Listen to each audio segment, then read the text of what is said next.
रत्नागिरीमध्ये भारतीय जनता पक्षाची ही सभा किंवा मेळावा संपन्न होत आहे। या मेळाव्याला उपस्थित असलेले आता तुमच्यासमोर ज्यांनी आपले विचार ठेवले हे सन्माननीय नितीश राणे, सन्माननीय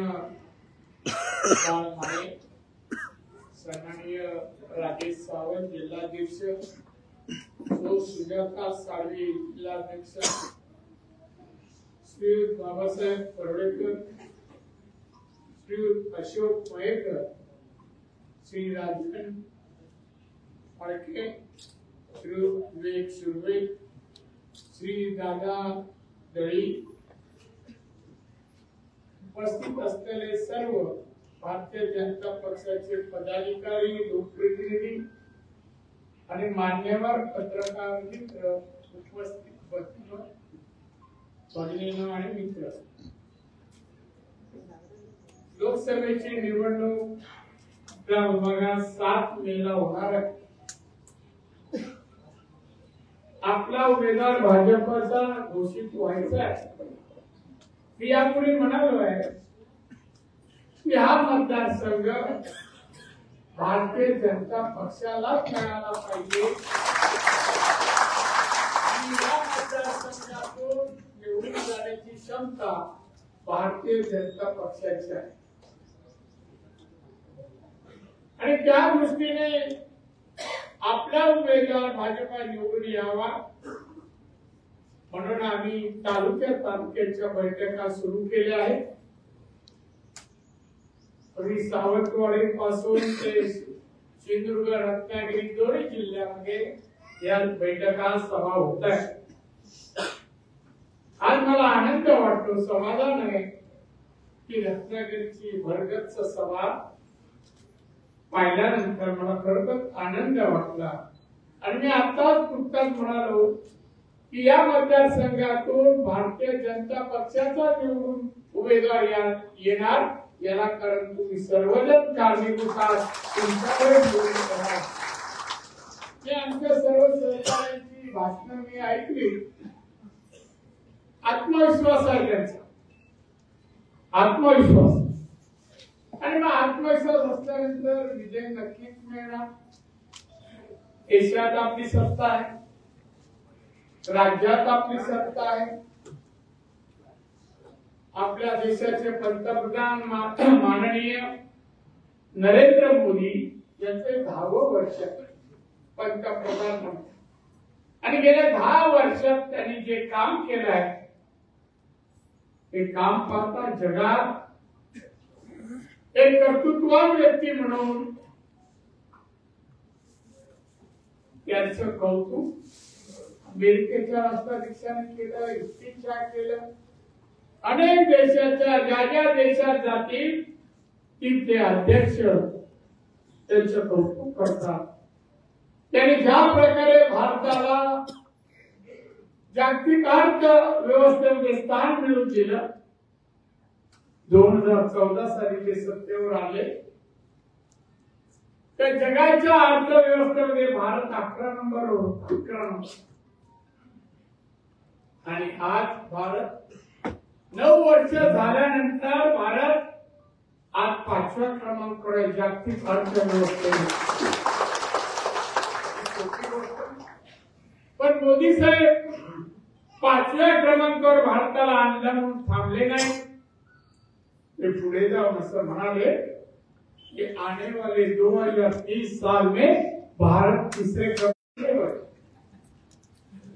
जाईल ना। हे करू ते करू, 1 लाख रुपये प्रत्येक कुटुंबाच्या नावावर बँकेत जमा करू। अरे पण एवढ्या वर्ष 70 57 65 वर्ष 66 वर्ष देशात 10,000 कार्ड जमा केले, 50,000 कार्ड जमा केले नाही, आणि आता नंतर आमची सत्ता आली 1 लाख जमा करू। हे 50 विरोधी पक्ष नेता तरी आहे का त्यांच्या घटनेचा आहे, विरोधी पक्ष नेता नाही। लोकसभेत 543 पैकी विरोधी पक्ष नेता व्हायला 54 लागतात, 54 नाहीये. तो माणूस आमची सत्ता आली तर 2 वर्षानंतर किंवा आता सत्ता आली तर आम्ही ₹1,00,000 देऊ, आम्ही अमुक करू तमुक करू. 45 पानाचा जाहीरनामा छापा मारताय. आज मोदी समोर कोण टिकत नाही, आमच्या अमित शहा समोर कोण टिकत म्हणे हे हुकुमशाही आहे. कशाचा आधार आहे? मी राज्यसभेत बसलो, मंत्री असल्यामुळे पुढे बसलो. मग मागे काँग्रेसचे खासदार बसतात. एक खासदारावर आता महिनाभर रेड झाली ईडीची. किती पैसे मिळाले हो? त्या संपूर्ण रत्नागिरीच्या लोकांचे जरी घरातले बँकेतले पैसे एकत्र केले ना तरी तेवढे निघणार नाही. 350 कोटी बेकायदेशीर घरात पैसे मिळाले. सरकारने मशीन आणल्या मोजायला, दोन्ही मजदूर मशीन पैसे मोजता मोजता बंद झाले.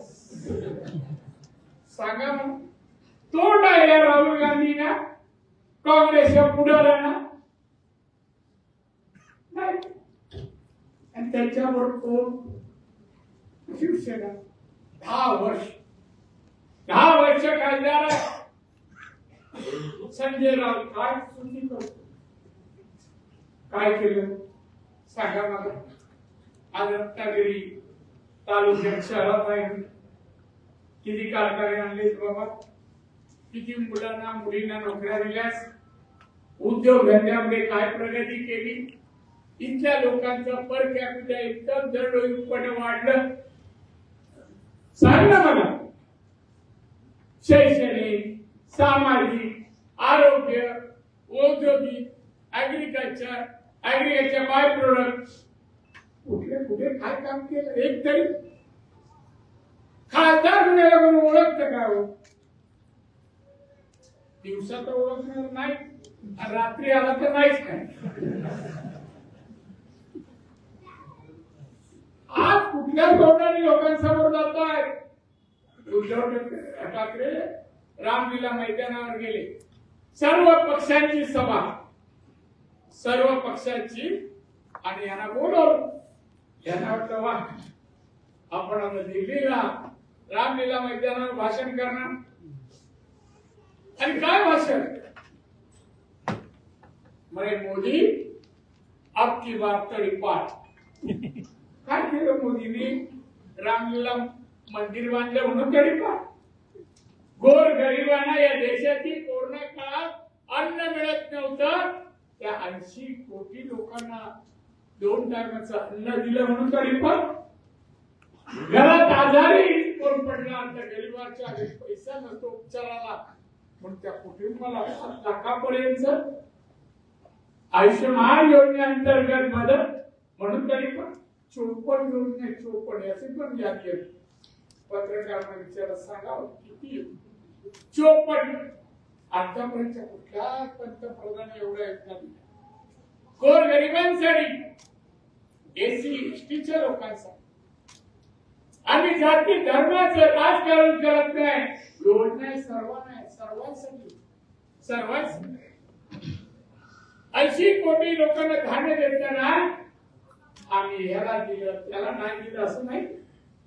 मग उद्धव ठाकरे तडीपार करणार म्हणजे हुकुमशाही आहे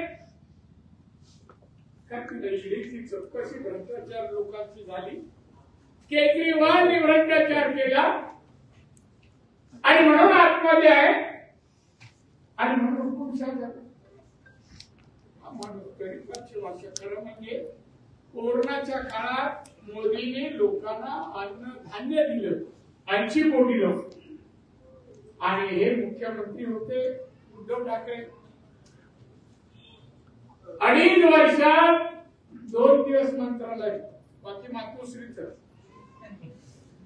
2 वर्षात काही केलं नाही, काही जमत नाही. आणि म्हणतात मोदींवर टीका करायचं धाडस या 2 वर्षात कोरोना काळात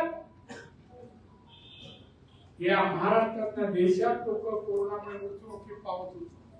महाराष्ट्रात धारावी जास्त तेव्हा औषधं खरेदी झाली, इंजेक्शन खरेदी झाली, त्याच्यात भ्रष्टाचार या मुख्यमंत्र्यांनी यांच्या मुलांनी भ्रष्टाचार 15% त्यांनी घेतले. भ्रष्टाचार चौकशी सुरू आहे. तोंड यायला प्रचार करायला.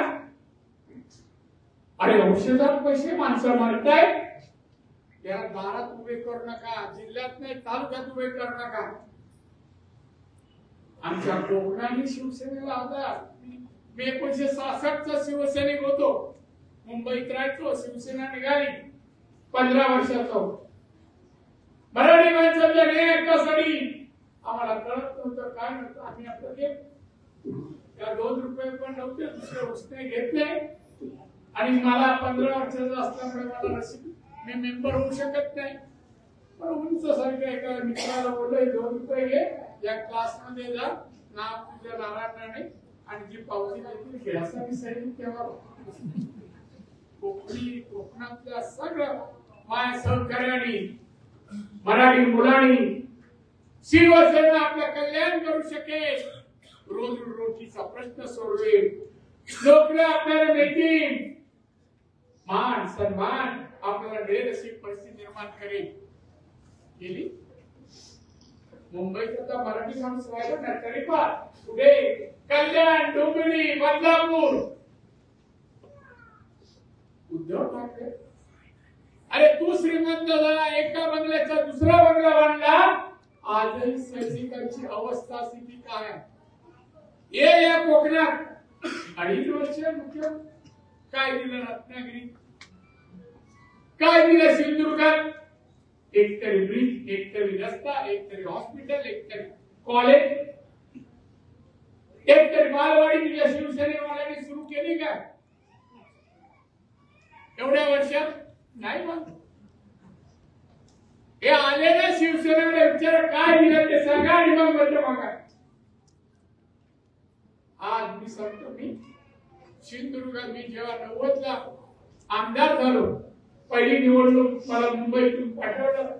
बाळासाहेब ठाकरे साहेब जा, तुझी मागणी आहे ते लोकांनी मागितले जा. खरं म्हणजे माझं गाव सोडलं तर बाकी मला कोण ओळखत नव्हतं. मी साहेब नको पाठवू, मला कोण ओळखत, तुला जावं लागेल. लोकांनी मागितलं. मी बीएसटीचा चेअरमन होतो. आलो. दरडोई उत्पन्न किती होतं? 35,000. आज किती आहे? 2,40,000. 2 लाख. आपला 2,01,000 रत्नागिरी करियामकर जिल्हा, त्याचं जास्त हवंय. तेव्हा एवढ्या वर्षामध्ये यांचे खासदार, यांचे आमदार, यांची सत्ता मराठी माणसाला प्रकट होती. या कालपासून फिरतोय रत्नागिरीमध्ये. काही भागात गेलं, रत्नागिरी शहरात काही हॉटेल पाहिजे, काही व्यवसाय 5 वर्षापूर्वी होते ते आज नाही, बंद. काही हॉटेल पाहिजे 5 वर्षापूर्वी होती, चालत नाही बंद. काय अर्धवट इमारत. रत्नागिरी या महाराष्ट्रातील एक महत्वाचं शहर. बरेच मोठी मोठी माणसं रत्नागिरी जन्माला आली, नावावर रूपाला आली. किती प्रगती व्हायला पाहिजे. गोव्याचं दरडोई उत्पन्न 4.5 लाख. सिक्कीमचं दरडोई उत्पन्न 4,05,000. तामिळनाडू मध्ये 3.5 लाख. मग हे का करू शकत नाही? आज मोदींनी 9 वर्षात देशाला आज 5व्या क्रमांकावर उतरते, 3ऱ्या क्रमांकावर नेऊन ठेवत आहेत. सुरक्षा देशाची, आपल्या देशाचे बॉर्डर जे आहे, चायना, पाकिस्तान असे सभोवताली कोणाची हिंमत नाही वाकडे नजरेने पाहायची. परवा आमचे पंतप्रधान म्हणाले, संरक्षण मंत्री म्हणाले, जर तुम्ही आम्हाला कुठली कारवाई दहशतवादी कारवाई आमच्या भारतात कराल तर आम्ही तिथे घुसून त्यांना मारल्याशिवाय राहणार नाही, असे पंतप्रधान पाहिजे. असे आपल्या पंतप्रधान आहे. आज सर्व थरातील सर्व जाती धर्माचे लोक काम सक्षम आहे, कर्तृत्ववान आहे, हा अभिमान आम्हाला आहे. मोदी गडीपार आम्ही करू कधी कसं करणार बाबा. मोदीने गुन्हा केला नाही, तू औषधामध्ये पैसे खाल्ले, तुझी गडीपारची वेळ आली आहे. केजरीवाल गेले त्याला तू काय केजरीवाल का त्यांनी करप्शन केलं आणि या औषधाने उद्या जर केजरीवाल बरोबर सोबतीला लागले आणि म्हणून निलेश सांगत मी 2.5 वर्ष मंत्री एकूण जवळपास 5-5.5 वर्ष खासदार म्हणून दिल्लीत काम नुसतं काम गेल्या 2 वर्ष जे भारताचे वेगवेगळे विभाग आहेत हाती आहेत त्यामुळे 100% खर्च करणारा एबीसीबी हा गेल्या वर्षी 99.99 आणि या वर्षी आता मार्क झाला 99.95. हा उद्योग धंदे अनेक प्रकारचे. सिंधुदुर्गात आता एका मुलीने MBA झाली, मुलीने फॅक्टरी चालवली. तुमच्या इकडे पण अशा मुलं असतील उद्योगधंद्याकडे वळायचे असेल, करायचे असेल, सुरुवात केली, येऊन भेटलं पाहिजे, प्रयत्न करायला पाहिजे. आम्ही काय नाही, जागा असते का आम्ही सर्व लोन मशनरी सगळ्या गोष्टी सरकार केंद्र सरकार काय केलं त्या मुलीने सांगवे गावामध्ये गवती चहा पासून गवती चहा आपण चहा टाकतो ना सर्दी झाली काय त्या गवती चहा पासून ऑइल बनवणारी फॅक्टरी टाकली. ऑइल आपण ऐकली नसेल. गवती चहा पासून मी आसामला मध्ये गेलो होतो. 200 कारखाने कसले आहेत परफ्यूम 200 कारखाने महिलांच्या गवती चहा पासून परफ्यूम बनतो. गवती ऑइल हे ऑइल कसं किलो आहे. परदेशात औषधं बनवायला मागणी आहे. फार्मास्युटिकल कंपन्यांमध्ये औषधं बनवतात 7,000 रुपये किलो. 7,000 रुपये. अशा अनेक गोष्टी सुरू झाल्या. माहिती करा. तुम्ही ऑफिस मध्ये यायला पाहिजे. शिकलेल्या मुलांनी यावं. आम्हाला व्यवसाय करायचा आहे. एक उदाहरण सांगतो. एक दिवशी मी दिल्लीच्या माझ्या कार्यालयात बसलो होतो. एक मुलगा आला. एक पिशवी त्याच्या हातात होती. त्या दिसत होतं गवत काहीतरी आहे. बाबा का आलास तू? साहेब मी सोलापूरचा आहे. मी BSc आहे. 3 वर्ष नोकरी केला पण मला जमलं नाही. तेवढा पगाराने माझं कुटुंब चालत. मी BSc असल्यामुळे मी बऱ्याच ठिकाणी अनेक गोष्टीचा अभ्यास केला. आमच्याकडे जंगलात गेलो. काही गवत मी घेऊन त्या काय बनवतंय पाहिलं. गुगलवर गेलो आणि पाहिलं की आपल्या इकडच्या आपल्या जंगलामध्ये अशा प्रकारचं गवत आहे आणि त्याच्यापासून ऑइल बनवता येईल. माझी इच्छा आहे. गवत दाखवलं त्याने माझ्या टेबलावर ठेवलं. एक गवत नाव सांगितलं मला काय लक्षात नाही. नेहमीची जशी ओळख असणारी झाडं गवत होते त्याच्यापासून बनवायचं ऑइल. मला कंपनी टाकायची आहे. मला कर्ज आणि मी त्याला कर्ज मिळवून दिलं. सोलापूरला त्याला फॅक्टरी टाकली. हजारात असेल लाखांमध्ये करोडोमध्ये प्रगती होऊ शकते. आज आपल्या इकडच्या मुलींनी नोकरीपेक्षा व्यवसायाकडे वळले. आज आपला देश प्रगती जो करतोय त्या प्रगतीमध्ये कोणती राज्य पुढे आहे? 1 नंबरला तामिळनाडू. उद्योग धंद्यामध्ये आघाडी. 2 ला गुजरात आहे. 3 ला राजस्थान, 4 नंबरला महाराष्ट्र. पण त्यामध्ये आपला कोकण असला, कोकणाला कोणी काय अग्रीमेंट केली नाही, फक्त नोकऱ्याच करा, व्यवसाय करा, सगळ्या प्रकारचे सगळ्या. मी सिंधुदुर्गात टेक्निकल सेंटर सुरू केलं.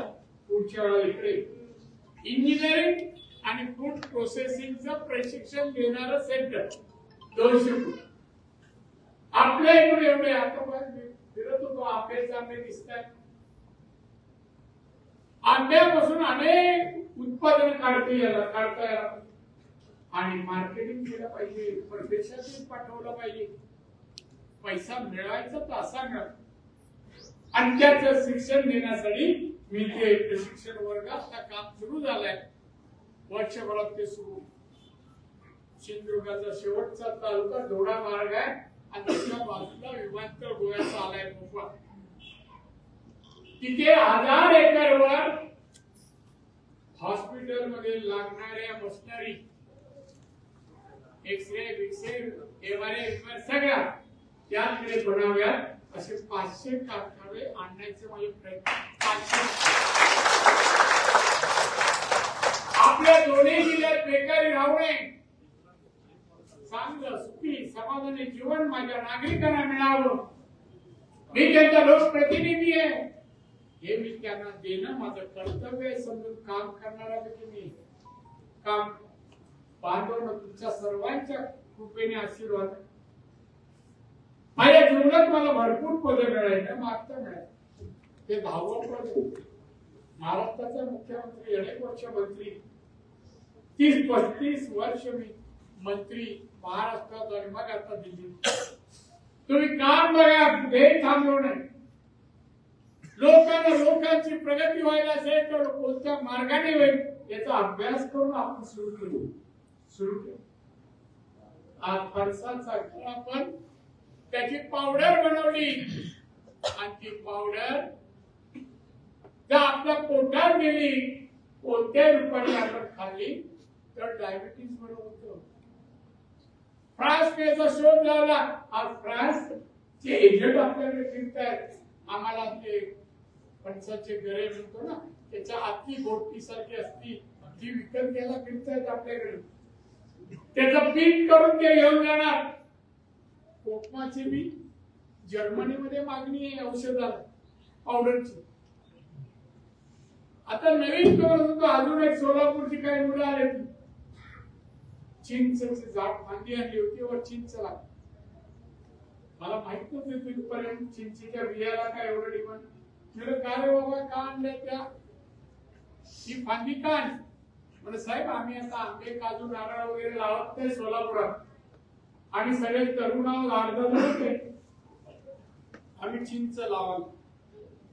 चिंचेची काळी बी आहे, त्याच्या आतमध्ये सफेद भाग आहे ना, त्याची पावडर करतोय आणि फार्मास्युटिकल कंपन्यांना आम्ही विकतोय. फार मागणी आहे आणि म्हणून आम्ही लागवड आता चिंचेची फार निसर्गात फार आहे.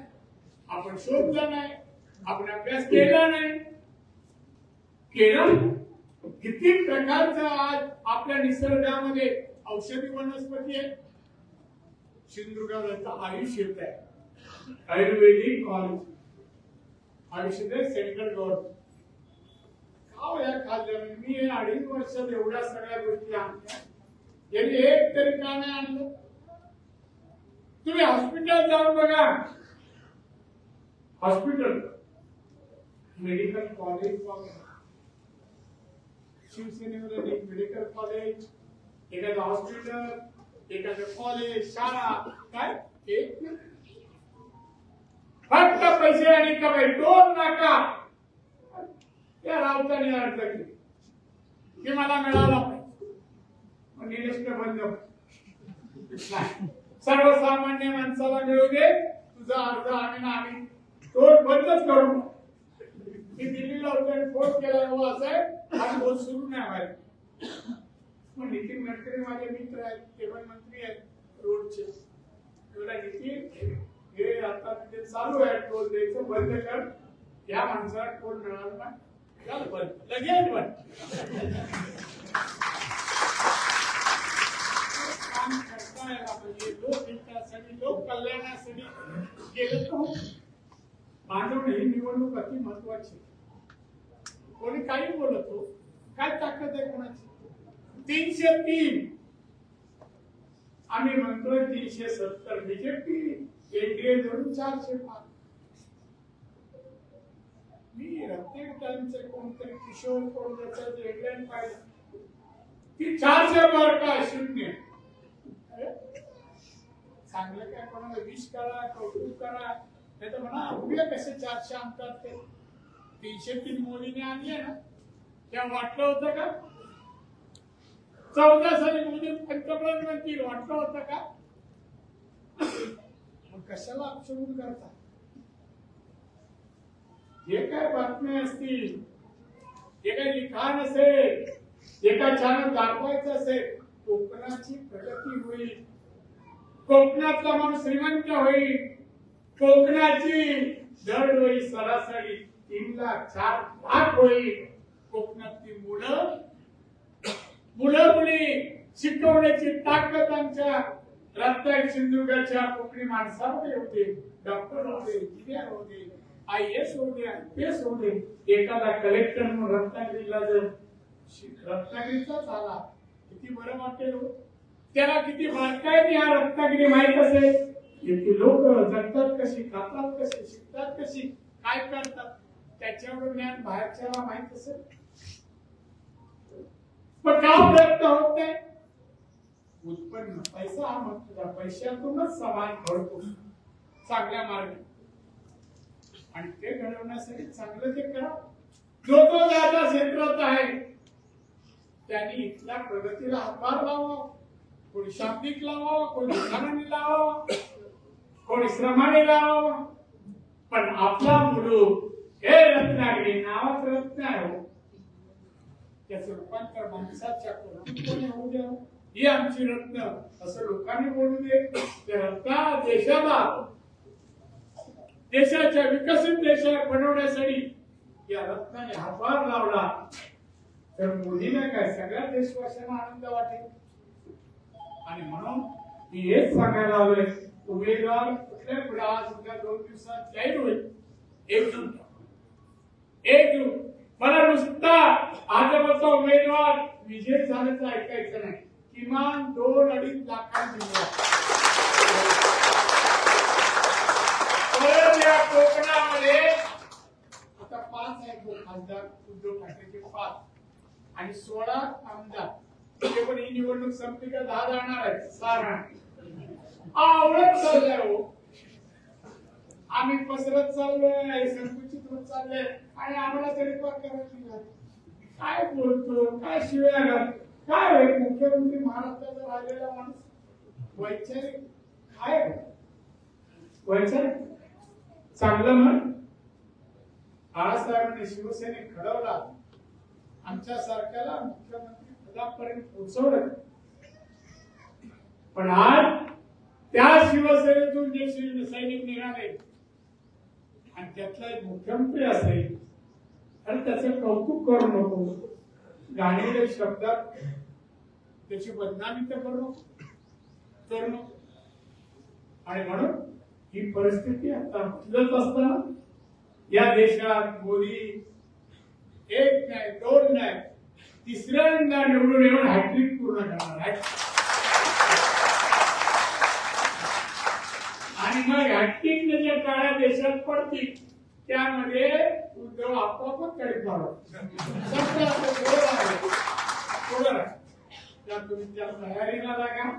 आम्हाला सगळ्यांची तिथे उल्लेख केला निलेशनी मुसलमान, मी कधी ते फेरफार केला. सगळ्या प्रकारच्या लोकांनी जेवढे हिंदू मुसलमान मस्जिद चर्च आणि तेवढं सगळ्यांना सारखीच वागणूक सारखीच मदत केलेली. मी एक घटना म्हणून सांगतो.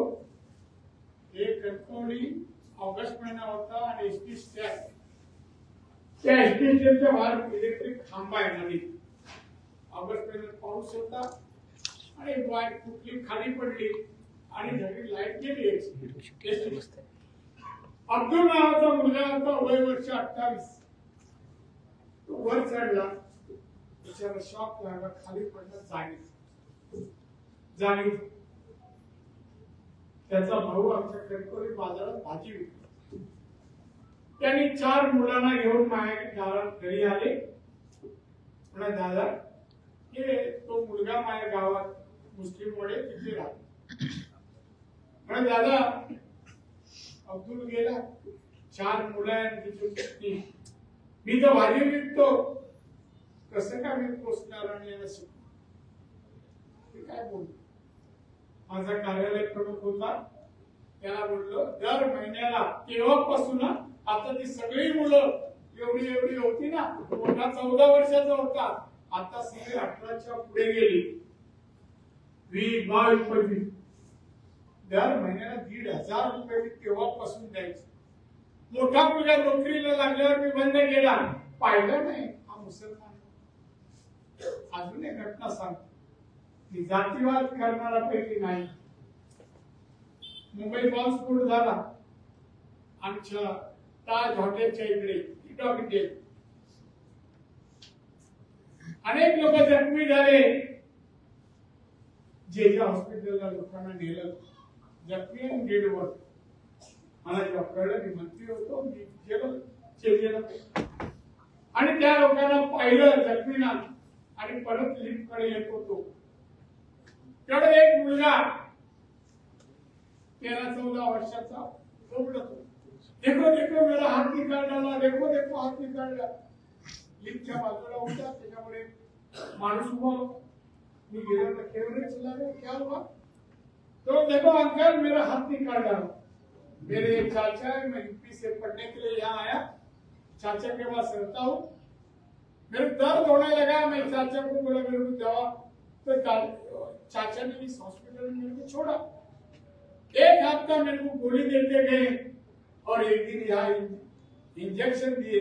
उसके बाद में मेरे हाथ को बस हो गया, फूस झाला आणि माझा इथून 14 वर्षाचा मुलाचा इथून हात. अच्छा, मी डीनला तिथे बोललो, पोलीस होते माझ्याकडे, त्याला डीनला घेऊन डीन हा 14 वर्षाचा, त्याचा हात काढलाय, कोण जबाबदार? डीन सांगते राणे साहेब, आय एम व्हेरी सॉरी, आमच्या लोकांची चुकी झाली. चुकी मग त्या मुलाचा काय दोष आहे? उद्या घरात कोण नाही, तो युपीतून आलाय, घरी गेले 3 भावंड आहेत. काय करा सांगा, जा तुमच्या ऑफिस मध्ये घेऊ आणि एक दाखला की हा मुलगा 18 वर्ष झाल्यानंतर तुमच्या हॉस्पिटल मध्ये तर काही नोकरी द्या, पण नोकरी पडवून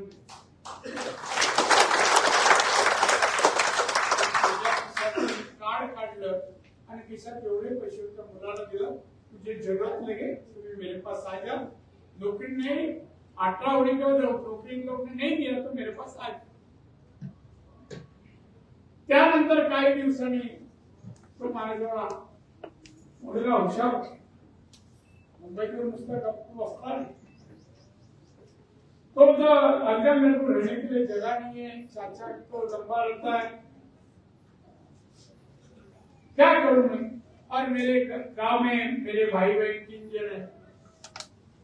मग त्याला मी ज्ञानेश्वरी मंत्र्याचं जे घर होतं वाटतं, त्या घरामध्ये त्याला ठेवलं. तो 18 होईपर्यंत, 18 वर्ष झाल्यानंतर गरगाणी म्हणून IAS अधिकारी माझ्या ओळखीचे आहे, ते हेल्पला आले. त्याला बोललो या मुलाला तुम्ही नोकरी द्या, असं असं घडलंय. आणि त्याला लिखण्याची नोकरी, लिखणे. तो ग्रॅज्युएट झाल्यानंतर परीक्षा दिली. आता तो क्लेरिकल म्हणून एवढंच सोडा. काही दिवसात ईदला येतो माझ्याकडे, मी 5,000 रुपये देतो, आवडीने देतो, का मागत नाही, खाली वाण करून असतो. आता मध्ये आला 1 महिन्यापूर्वी, असं खाली म्हणून क्या काय केला, अभी तो ठीक आहे ना. तो महत्वाकांक्षी बोल गया, बघा ग्रॅज्युएट झाला. अंकल मैं माड़ा का घर के लिए अप्लाई किया था और मैं लॉटरी भी मेरा नाम, मुझे कहा गया कि 5 लाख लाके दो, बाद में ये लोन पास करके आपको घर दिया. काय गरीबात 5 लाख कोणी कोण विनायकच्या घरी कोणाला पाठवावं 5,000 रुपये मागणार. उद्धव ठाकरेच्या मातोश्री पाठवा आतमध्ये घेतलं तरी काय आहे. कोणाला आतापर्यंत पैसे बनवे मातोश्री बनवे करा फार नाही. आमच्या ठाण्याच्या भाजपच्या आमदार काय घरात बसलं तर 1-2 आमदार ते सकाळी भेटायला गेलो त्या नाही आलो परत मी विशेष चालला आतला ते हायलाइट झालं सगळं होते. दादा तुम्ही प्रश्न तिथे कोण कसं नाही त्याची गरज. हा एक निराधार मुलगा त्याला नोकरी त्याला घर लग्न केलं का सांगितलं कोणाला खुश करण्यासाठी. अशा अनेक मुलांना मी आणले यावेळेला माझ्या एक आला नाही ते म्हणजे बरोबर असतो जसं सावंत आहे तसं तो सुरेन म्हणून मुलगा कांचा आम्ही म्हणतो नेपाळ तो एका धाब्यावर असा मला भेटला. मला बोला चाचा मैं आपके साथ आऊ क्या. मी नगरच्या कुठल्या तरी रस्त्यावर चहा प्यायला तू काय मेरे सर तू कहाँ से है. मैं नेपाल से भाग के मैं आपके गाड़ी में बैठू क्या. काय माझ्या मनात लागलं ते लास्टच्या गाडीत बस. मग त्याला मी मुंबईत आणलं. मुंबईत माझ्या एका व्यवसायाकडे ठेवलं. आता तो माझ्या इथे दिल्ली सगळ्या बरोबर असतो आणि त्याला काय या सावंतला वळीला पक्क घर. माझ्या एकही पियेला घर नाही मुंबईत असं एकही नाही. हे काम विधायक आहे सामाजिक आहे. आम्हाला एक पद मिळालंय ना हे मला मिळवायला नाहीये. मी मंत्री आहे मी कधी कोणासाठी मी साहेब काय मी साहेब नाही मी सेवक आहे. माझं काम आहे मला पदाचा वापर गोर गरिबांना सर्वसामान्यांना करावा हा माझा धर्म मानतो आणि सगळे काम करतो. चला आपण हे रत्नागिरी सिंधुदुर्ग जसा तुम्ही जाओ आणि एखाद्या गरीब पुढे सापडतो का आता 101 कुपोषित बालक माझ्या त्या जिल्ह्यात 101 कुटुंबांना मधाच्या पेटीची योजना आणि अगरबत्ती स्कीम ते 101 घरांना 101 घरांना उद्योग देतो. म्हणजे एकही माणूस एकही मुलगा कुपोषित राहणार. ते आम्ही करू शकतो. बाकीचे लोक किती इथे पण तुमच्या राजापूरला पण आमदार आहेत सगळे चौकशीला गुंतले. त्यामुळे आपण परिवर्तन करू. मला हे सांगतो भाजपचा इतिहास खासदार निवडून आला तर आपण रत्नागिरी समृद्ध सुखी समाधानी समाज करण्यासाठी आपण 2 वर्ष 2.5 वर्ष परिवर्तन केल्याशिवाय राहणार नाही एवढं तुम्हाला